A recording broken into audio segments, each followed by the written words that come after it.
Well, one of the things that I love talking to people like you, Kathy, because you're a farmer, you're a hardworking person, you're responsible for, feeding our community, and I love that. And I'm a big fan of, buying local, first of all, shopping local, especially when you can, and food, and knowing where your food is grown, knowing where the animals that you may be consuming are grown, and knowing the people that are raising them, and knowing that it's done responsibly and ethically. That's a big deal, isn't it?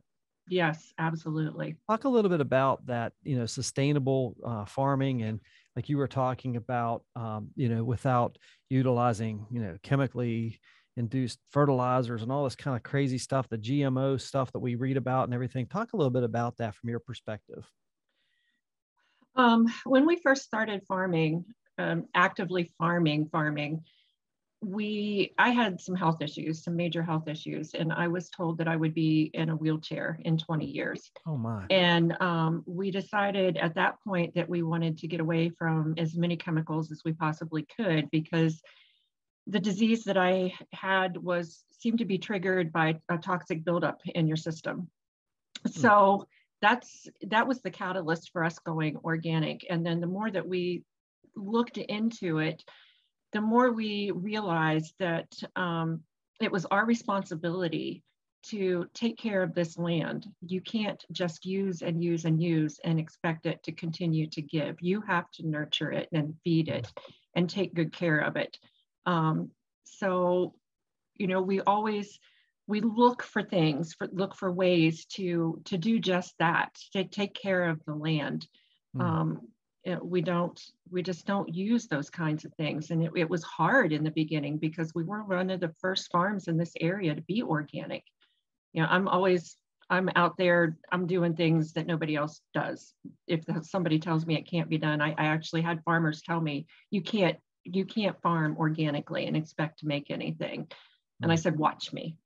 And I think I've kind of proven them wrong. That's awesome. Yeah, it can be done, and it can be done responsibly.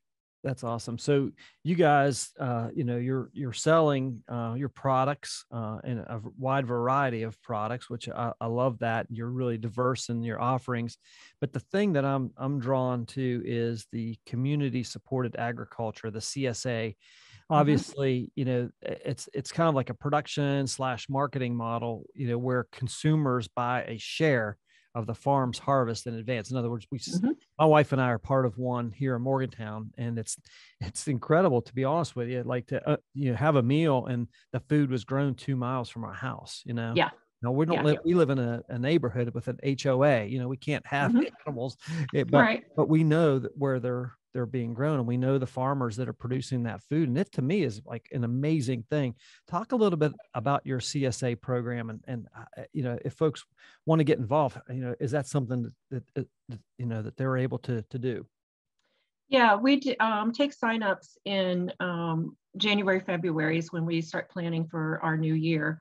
And people can, unfortunately, right now my website's down, so um, we're not going to be, I can't refer you there, but you can follow us on Facebook and Instagram. We're on both of those pages, and you can get in touch with me through there, and I'll be happy to answer, questions.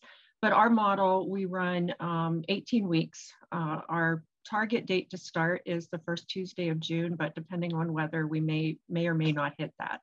Hmm. But we will run for 18 weeks. So sometimes it runs to the end of September, sometimes into October. Well, we have full shares and half shares. Full shares pick up every week, half shares pick up every other week. And like you said, they get a share of whatever is harvested. We do our deliveries on Tuesday. So I get up really early on Tuesday morning and we start harvesting and then dividing everything up into however many people we have picking up that day. Yeah. And we have two different drop sites in Morgantown that people meet us at. And we have everything set up farmers market style on tables.